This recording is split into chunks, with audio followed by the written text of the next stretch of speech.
In this video, we'll continue our discussion of examples of splitting fields. And the first example we really want to focus on are the cyclotomic fields, which are splitting fields of the polynomials x to the n minus 1. Okay, x to the n minus 1, that's a polynomial in q bracket x. What are the roots of this polynomial in C? Well, they're exactly the nth roots of unity in C. These things of the form e to the 2 pi I a over n, where a goes from 0 to n minus 1. So where do you find those? Well, take the unit circle in the complex plane, and you go 1 is e to the 2 pi I 0 over n, and then you go 1 over n of the way around the circle, e to the 2 pi I over n, 1 over n of the way around the circle again, e to the 2 pi I times 2 over n, 1 over n over the way around again. Here I've taken n equals 6. But you can see that these form a cyclic subgroup of not just C star, but of the unit circle in the complex plane of order n, generated by the single element e to the 2 pi I over n. So this first primitive nth root of unity here. All right, we could also start with this polynomial x to the n minus 1 in q bracket x and construct a field containing all of the roots without first looking inside of the complex numbers and using things we know about how complex numbers multiply. So, like, how did we find one extension of q that contained a root of an irreducible polynomial p of x? We constructed it as a quotient q bracket x mod the ideal generated by p of x. So we can consider an abstract splitting field for this polynomial f of x, meaning we're not looking at it inside of C. We could, for example, construct this splitting field as a sequence of extensions where each one is coming from a polynomial ring modulo some ideal. Okay, so even in this abstract setting, it's true that the roots of this polynomial x to the n minus 1 equals 0, the roots of x to the n minus 1 form a group in k star now.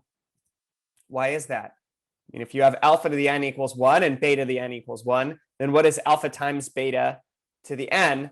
Well, that's also equal to 1, so it's closed under this multiplication. And you can think about why it's clear that this is closed under taking inverses. I mean, if alpha to the n equals 1, what is alpha to the minus n?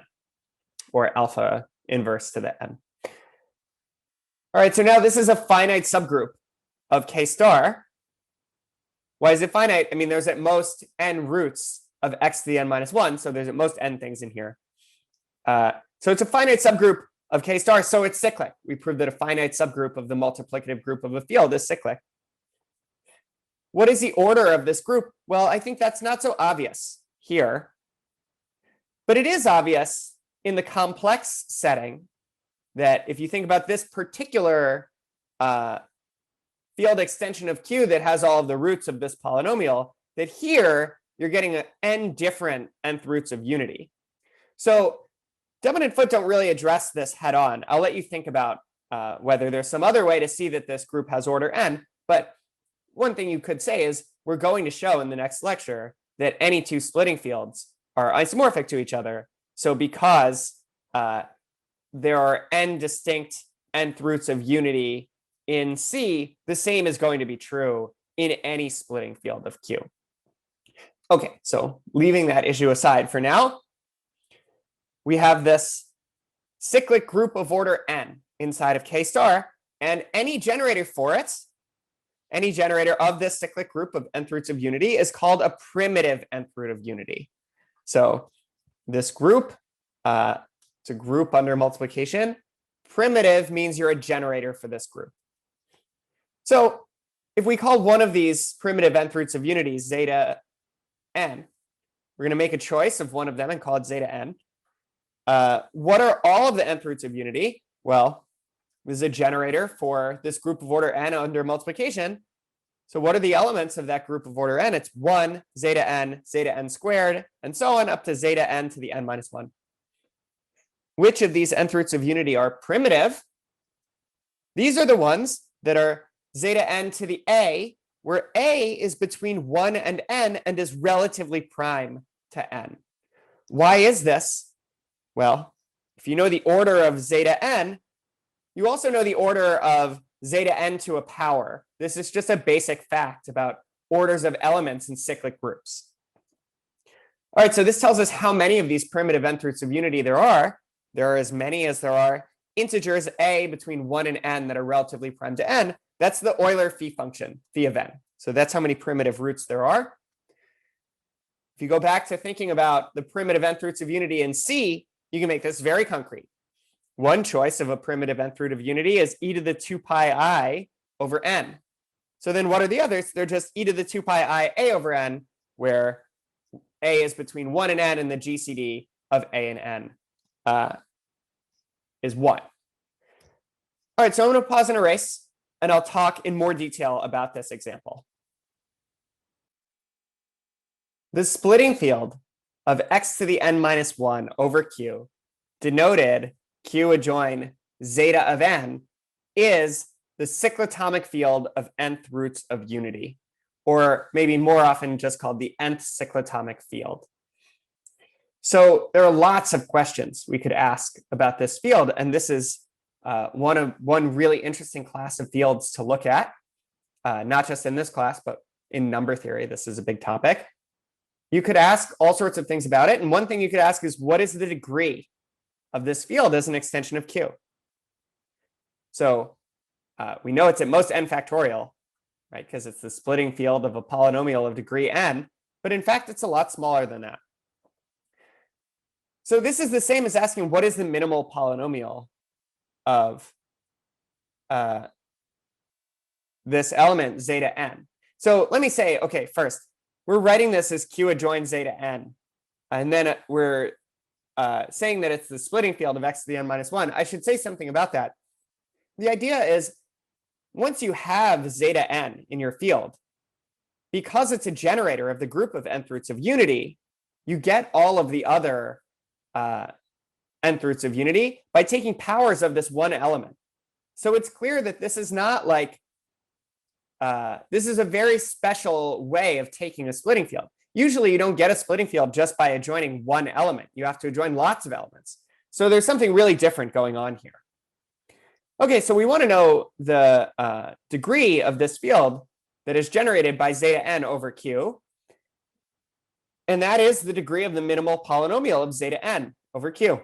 So what is that minimal polynomial?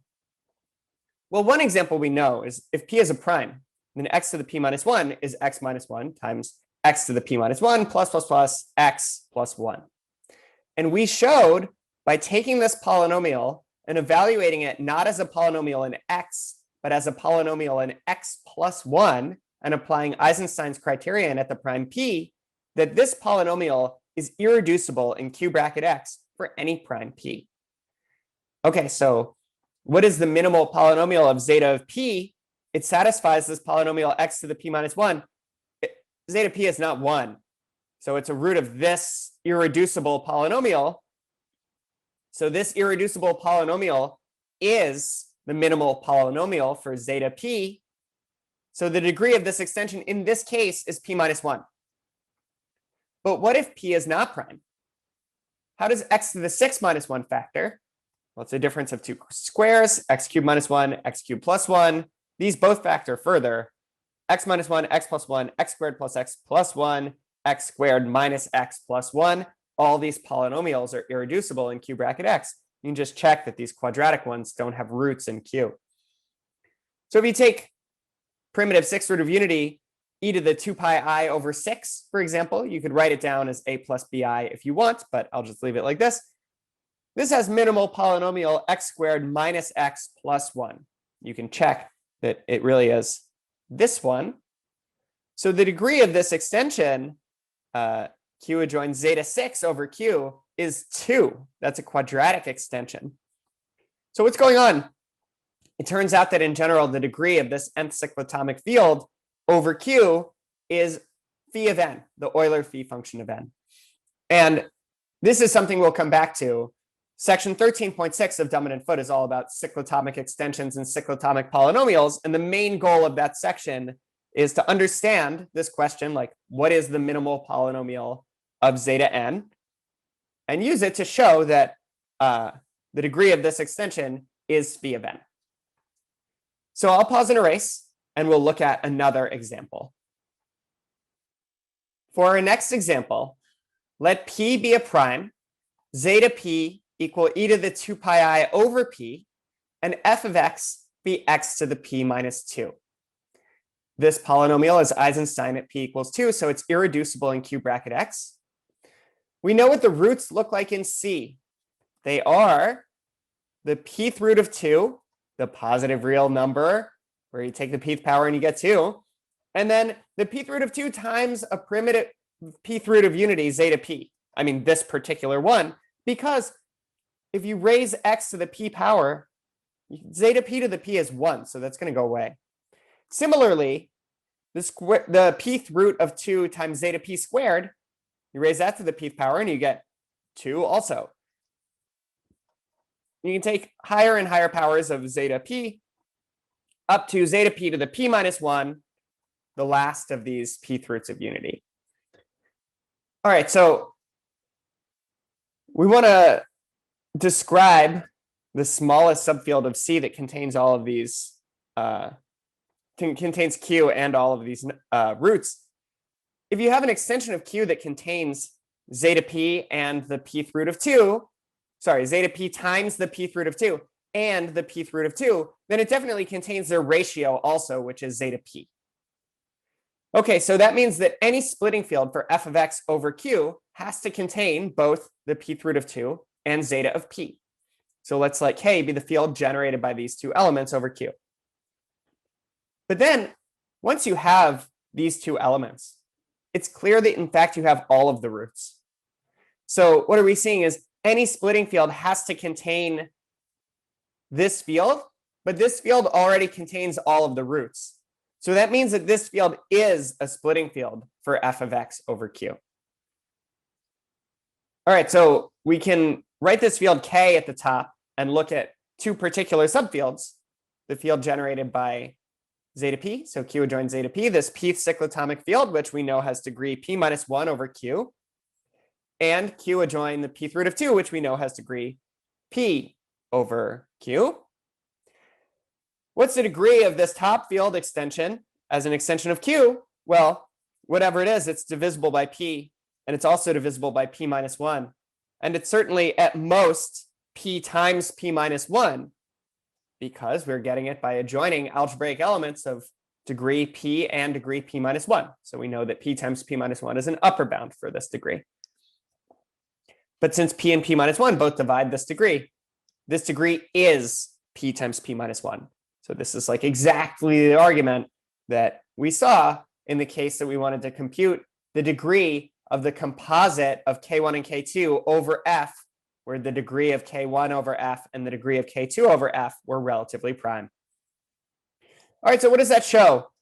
That shows, for example, what is the degree of Q adjoin zeta p and the pth root of 2 over Q adjoin zeta p?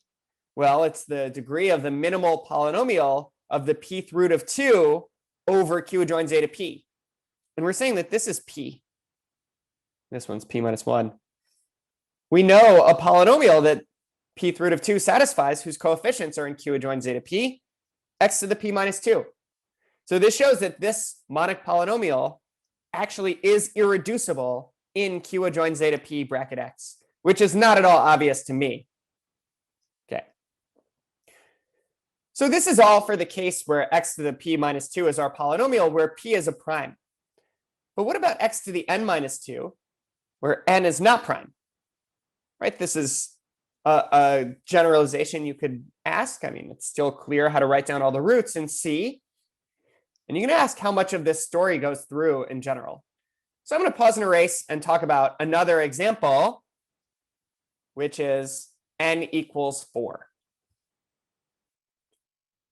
The next example that I want to talk about is kind of a combination of an Algebra Comprehensive Exam problem from spring 2013, number 9, and then exercises 1 and 2 of section 13.4 of Dummit and Foote. So the comprehensive exam problem asks you to show that the polynomials x to the fourth minus 2 and x to the fourth plus 2 have the same splitting field over Q. It asks you to do more. It says, find its degree and also find a basis for it as a vector space over Q. So I'm not going to talk about every piece of this in general, but how would you think about this? Well, let's try to do for x to the fourth minus 2 exactly what we did for x to the p minus 2. Let's define zeta 4 to be e to the 2 pi I over 4, this primitive fourth root of unity. And then if you look at it for a second, you will realize that this is I. This is I. So what are the roots of f of x? Fourth root of 2, I times the fourth root of 2, I squared, -1 times the fourth root of 2, and I cubed, -I times the fourth root of 2. And using the same ideas from the previous example, we can see that the splitting field, for this polynomial over Q is the field generated by the fourth root of 2 and I over Q. It is clear that this contains all of the roots, and any field that is an extension of Q that contains all of these roots also contains the ratio of the first two, this one divided by this one, which is I. Okay, so now let's look at g of x, which is a little more complicated. Let's define zeta 8 to be e to the 2 pi I over 8. So it's a primitive eighth root of unity. What are the roots of g of x now? We want to take the fourth power of any one of these roots and get -2. So one thing you could do is take zeta 8 times the fourth root of 2. Raise it to the fourth power, you get zeta 8 to the fourth, which is -1 times 2. And then if you multiply by I, and you take the fourth power, that's not going to change anything because I to the fourth is 1. So the other roots are this first one times I, this first one times I squared, and this first one times I cubed. Any field containing all four of these roots, but really even containing the first two, contains the ratio of them, this one divided by this one, which is I. So the same idea as before. If you take the field generated over Q by I and zeta 8 times the fourth root of 2, that contains all of these roots, and any field containing all of these roots contains this one. So this is a splitting field for g of x over Q. All right, well, now we have to show that the field generated by I and the fourth root of 2 is the same as the field generated by I and the fourth root of 2 times zeta 8. And this is not immediately clear, certainly. So the idea, there's a clever idea that comes into this, which is if you can show that zeta 8 is in this first field, okay, then clearly zeta 8 times the fourth root of 2 is also in this field, and this field is contained in this field. And if you can show that the fourth root of 2 is contained in this field, then, okay, now it's very clear that this field is contained in this field. So we've shown containment both ways, and these two splitting fields are equal. All right, but why would this be true? And the idea now is you have to move from thinking of this as zeta 8 to what is it written out as a complex number in the form a plus bi? It is 1 over the square root of 2 times 1 plus I. And if you think about it like this, now the rest of the problem is clear. Because, so that's all I'll say. Now it's clear that it is in this field. Okay, and now same idea. How do you see that the fourth root of 2 is in this field? Well, if you note that the product of zeta 8 times the fourth root of 2 and the fourth root of 2 is 1 plus I, that will give you the other fact that you need. So I don't want to do all the details here, but this also is kind of indicating that splitting fields can be a little tricky to work with. I mean, even after you write down a splitting field for f and a splitting field for g, it's not immediately clear that they're equal to each other. You have to do something else to really see that each one of these fields contains the other. Okay, so I'm also not doing the second part, finding the degree and giving a basis for it as a vector space over Q. I will leave that to you. So I'm going to pause and erase, and I'm going to very briefly talk about one more problem on this topic. I want to end this video by talking about one more Algebra Comprehensive Exam problem This one's from the fall 2020 exam number 7. So let's assume that f of x in q bracket x is an irreducible polynomial of degree 5. And we're going to suppose that there is an alpha in C such that both alpha and minus alpha are roots of f of x. And we want to prove that the splitting field of f of x over q cannot contain a primitive fifth root of unity. All right, I find this problem very clever because I don't really want to use anything about primitive fifth roots of unity, except that I know the degree of a primitive fifth root of unity over q. Let's say that zeta 5 is our primitive fifth root of unity. The degree of q adjoint zeta 5 over q is 5 minus 1 is 4. This is an example of the fifth cyclotomic field, which has degree 5 minus 1. Okay, let's think about this root of an irreducible polynomial of degree 5. If you adjoin this root to q, you're getting an extension of degree 5, q adjoin alpha. Now let's look at how f of x factors in q adjoin alpha bracket x. Has this root alpha and has this root negative alpha. So you get these two linear factors, x minus alpha times x plus alpha times whatever is left over, g of x. And what do we know about g of x? The degree of g of x is 3. All right, so the degree of q adjoin alpha over q is 5. And the degree of the splitting field over q adjoin alpha is whatever it is, but it has to divide 3 factorial because the degree of g of x is 3.